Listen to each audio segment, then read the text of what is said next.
بسم اللہ الرحمن الرحیم۔ السلام علیکم ورحمۃ اللہ وبرکاتہ۔ گپ شپ وتھ توقیر مظہر میں خوش آمدید۔ خواتین و حضرات، میں آپ کا میزبان توقیر مظہر۔ میں نے آپ کو پچھلی ویڈیو میں خلافت عثمانیہ کے دوسرے سلطان اورے خان کے بارے میں بتایا تھا۔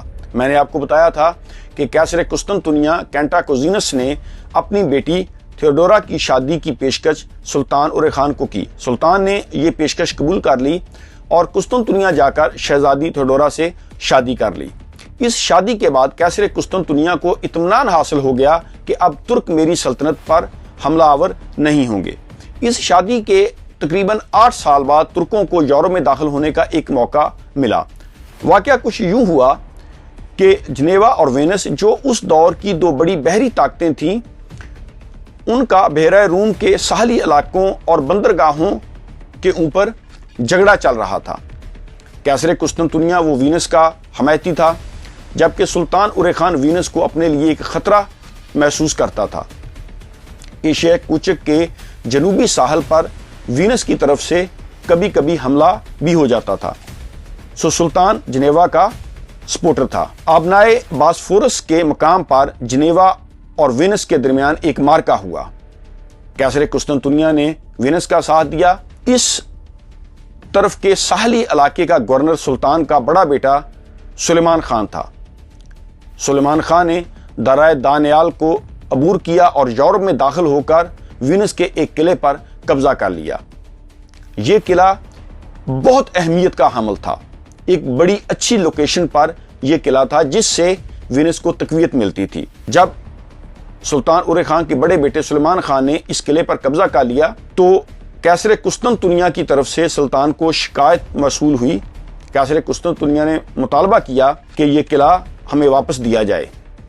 انہی دنوں قیصر قسطنطنیہ کے داماد نے اس کے خلاف بغاوت کھڑی کر دی اور قیصر قسطنطنیہ نے سلطان اورے خان سے مدد طلب کی۔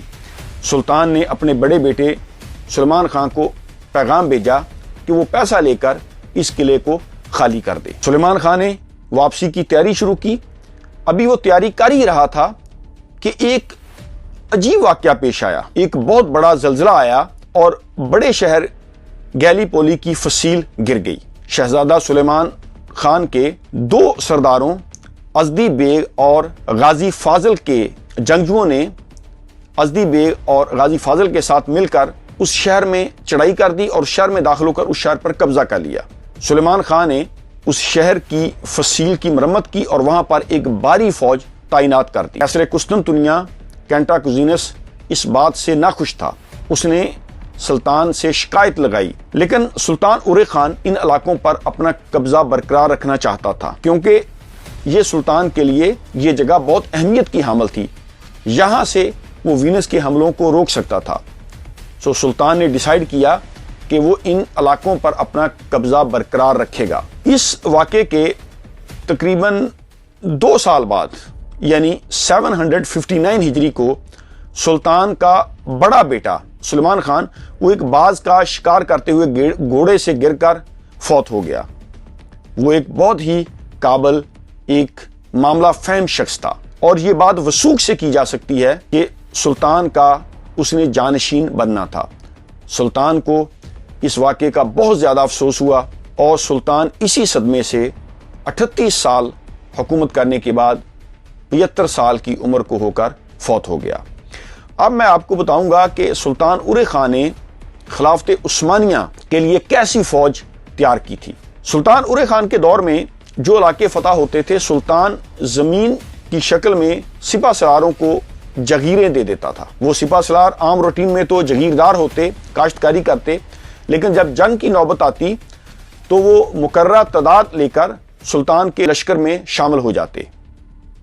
یعنی ایک وقت اگر کوئی سپہ سالار وہ زمیندار تھا، جگیردار تھا، تو دوسرے لمحے وہ سلطان کی فوج کا حصہ ہوتا، وہ ایک سپہ سالار ہوتا۔ جب ایشیا کوچک کا سارا علاقہ فتح ہو گیا، ایشیا کوچک کے سارے علاقے پر عثمانی قابض ہو گئے، تو وہاں پر زیادہ تعداد عیسائیوں کی تھی۔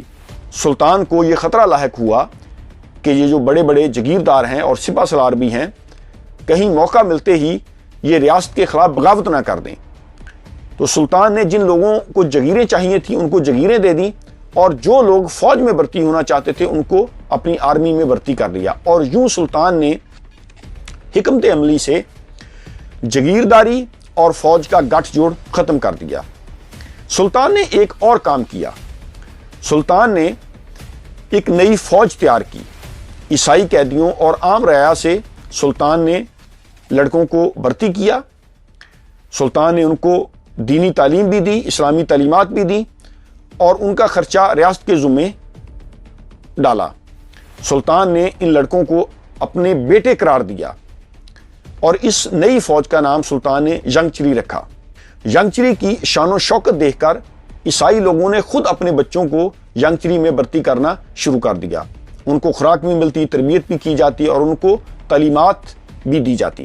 سلطان نے ایک جاسوسی کا نیٹ ورک بھی بنایا۔ سلطان جن علاقوں پر حملہ کرنا چاہتا تھا وہاں پر وہ اپنے تجربے کار جاسوسوں کو بھیجتا جو کہ سلطان کے لیے معلومات اکٹھی کرتے اور سلطان کو بھیجتے۔ اس طرح سلطان نے اس فوج کو منظم کیا۔ سلطان کی فوج ایسی تھی کہ آج کے دور میں بھی اس فوج کی کاپی کی جاتی ہے۔ ایران میں جو اسلامی انقلاب آیا، اس انقلاب کے بانی ایران کے لیڈر آیت اللہ روح اللہ خمینی نے اس انقلاب کی حفاظت کے لیے، اس انقلاب کو محفوظ رکھنے کے لیے ایک فوج تیار کی جسے اس نے پاسداران انقلاب کا نام دیا، جس کو ہم IRGC بھی کہتے ہیں، یعنی ایرانین ریولوشنری گارڈز کارپس۔ اور ایران کے لیڈر نے یہ فوج جو ہے یہ ینگچری کی کاپی سے یہ فوج بنائی۔ میں امید کرتا ہوں آپ کو یہ ویڈیو پسند آئی ہوگی۔ ایسی اور انفارمیٹو ویڈیو دیکھنے کے لیے آپ ہمارا چینل سبسکرائب کریں تاکہ نئی آنے والی ویڈیوز آپ تک پہنچتی رہیں۔ اگلی ویڈیو تک کے لیے آپ اپنے میزبان توقیر مظہر کو اجازت دیجیے۔ Thank you very much. اللہ حافظ۔